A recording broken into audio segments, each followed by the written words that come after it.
Hello everyone, welcome to the video lecture series of Analog and Digital Communication। आज के lecture में हम पढ़ेंगे source encoding.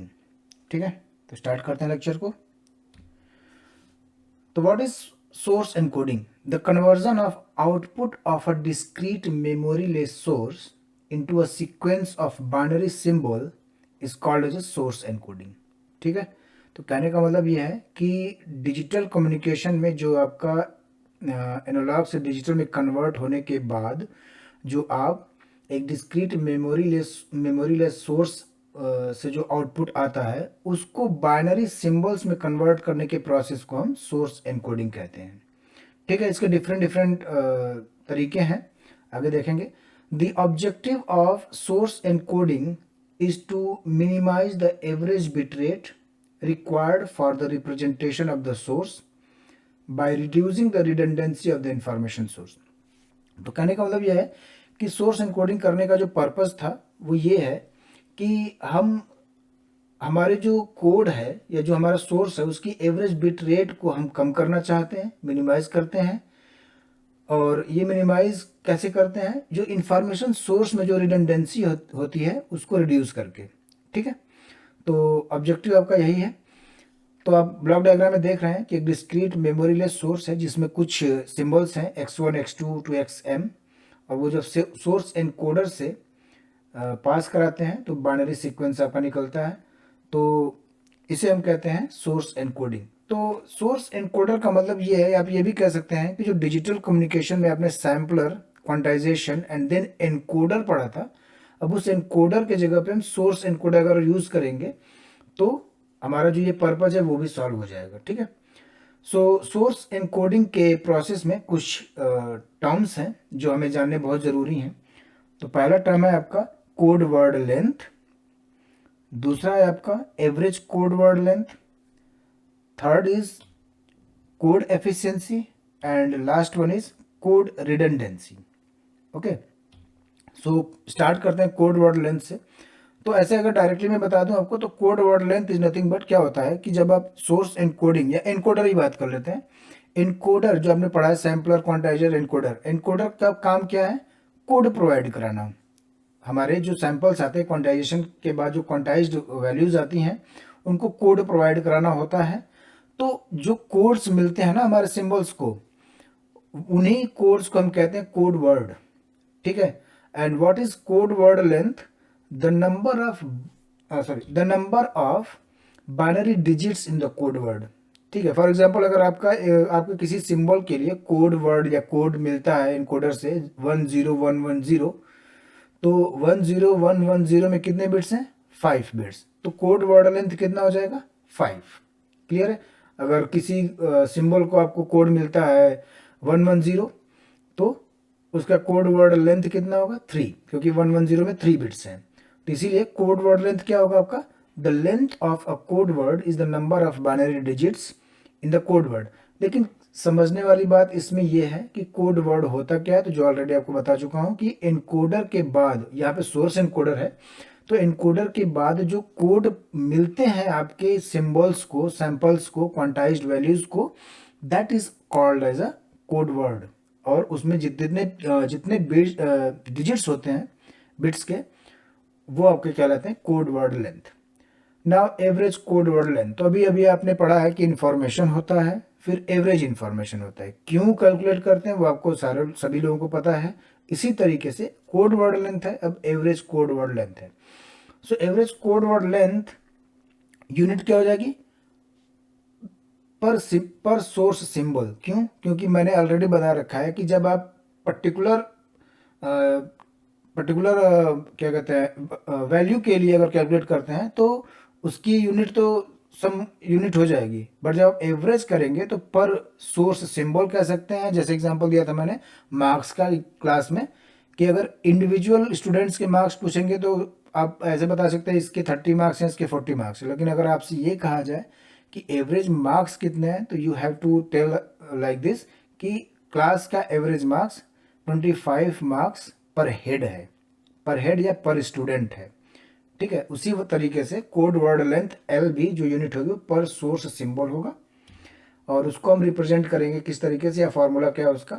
Summation from i is equal to 1 to m p of x i और n आई, जहाँ पे p of x i क्या है ऑलरेडी पता है आपको, probability of value x i, और एन आई क्या है, नंबर ऑफ बाइनरी डिजिट्स या कह सकते हैं code word length in that sample या दैट सिंबल।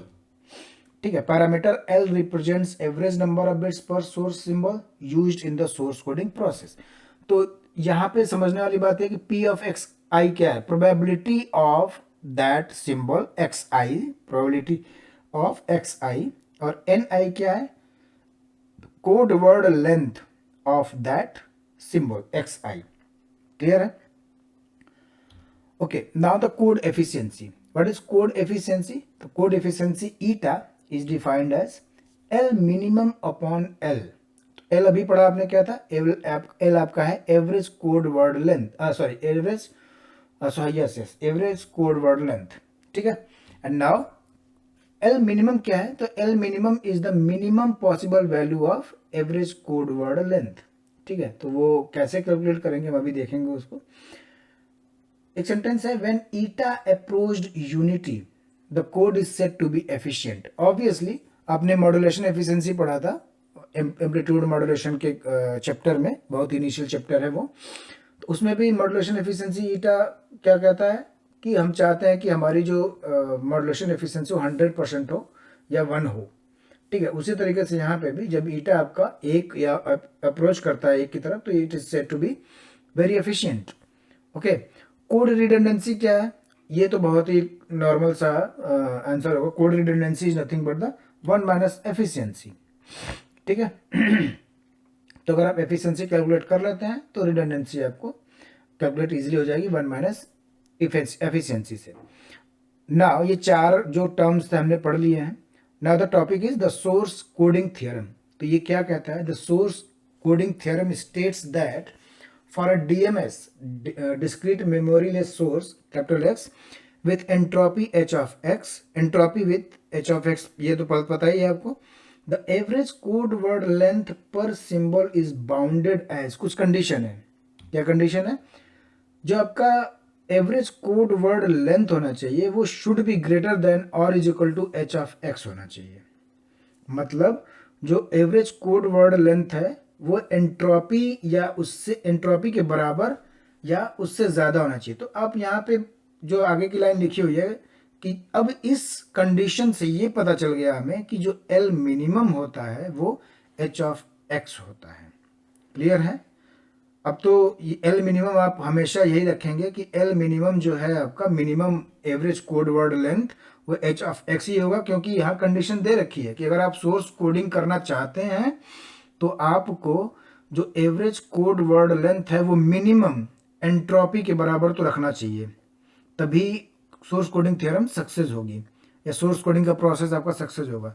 तो अब इस थ्योरम से जो हमें एक रिजल्ट मिला है L minimum is equal to h of x, उसको हम अगर एफिशिएंसी के फार्मूले में रखें तो अब क्या आएगा, हमारा ये फाइनल जो आपका एफिशिएंसी का फार्मूला है वो h of x upon L means entropy upon average code word length.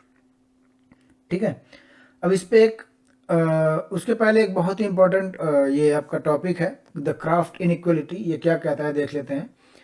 Late capital X be a DMS with alphabet या उसकी जो वैल्यूज हैं x i, i is equal to 1 to m, assume that the length of the assigned binary code word corresponding to xi is ni। obviously ठीक है, हर एक sample के लिए हर एक अल्फाबेट के लिए एक कोड वर्ड लेंथ है जो ni है।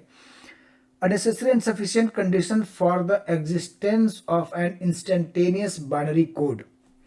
कह रहा है कि अगर आप इंस्टेंटेनियस बाइनरी कोड जनरेट कराना चाहते हैं तो उसके लिए एक नेसेसरी एंड सफिशिएंट कंडीशन क्या है, वो ये है k is equal to summation i is equal to 1 to m 2 to the power minus ni should be less than or is equal to 1 which is known as the craft inequality. तो अगर आप instantaneous binary code generate कराना चाहते हैं तो ये condition follow होनी चाहिए आपको, के यहाँ पे क्राफ्ट इनइक्वालिटी कहलाता है। ना न्यूमेरिकल देख लेते हैं आपके सोर्स एनकोडिंग पे। तो कह रहा है न्यूमेरिकल क्या कहता है, given a DMS capital X with to symbols x1 and x2 जिनकी प्रोबेबिलिटी है 0.9 एंड 0.1। कह रहा है कि सिंबल्स की जो को इनकोडिंग है, जो सिंबल की इनकोडिंग हुई है वो भी फॉलोइंग टेबल में दे रखी है। x1 is obtain the code 0 और x2 जो आपका सिंबल है उसको जो इनकोडिंग हुई है वो है कोड 1 मिला हुआ है। क्लियर है। कह रहा है कि find the efficiency, eta and redundancy. तो रिडंडेंसी तो इजीली निकल जाएगी अगर आपके पास एफिशिएंसी हो तो। और एफिशिएंसी का फॉर्मूला क्या अभी अभी बताया हमने, देखेंगे यहाँ पे। ये efficiency is entropy upon average code word length. तो अब आपको यहाँ पे एंट्रोपी का तो फार्मूला याद होना चाहिए, साथ में एवरेज कोड वर्ड लेंथ अभी आपको मैंने फार्मूला बताया है, तो इसको मैं दिखा देता हूँ आपको। वी नो दैट, सोल्यूशन बताते हैं यहाँ पे। We know that average code word length capital L पर symbol is given by, formula बता रहे हैं एवरेज कोड वर्ड लेंथ के लिए, P ऑफ XI अभी बताया है। और यहाँ पे दो सिंबल्स थे इसलिए आप समेशन में ध्यान से देखेंगे I is equal to 1 to 2 लिखा हुआ है। क्यों? क्योंकि सिर्फ दो सिंबल्स थे x1 and x2, that's why I is equal to 1 to 2। और इसको एक्सपैंड करने के बाद क्या मिला हमें, probability of x1 multiplied by code word length n1 जो कि x1 का कोड वर्ड लेंथ है, और x2 की प्रोबेबिलिटी मल्टीप्लाइड बाई n2 जो कोड वर्ड लेंथ है सिंबल x2 का। अब ये बताओ कि x1 क्या है। अगर x1 की बात करें, टेबल एक बार देख लेते हैं। x1 आपका एक सिंबल है जिसकी प्रोबेबिलिटी 0.9 है, और इस x1 की कोड वर्ड लेंथ कितनी है। 0 नहीं कहेंगे यहाँ पे, ध्यान देंगे। कोड वर्ड, मैं ये क्वेश्चन इसलिए कह रहा हूँ क्योंकि बहुत ही तपाक से आंसर आता है कि code word length of x1 is 0। 0 नहीं है, code word length is number of bits, binary digits in the code, number of binary digits in the code. और कोड क्या है x1 का, 0 है, लेकिन कितने नंबर ऑफ बाइनरी कोड्स हैं, 1 है।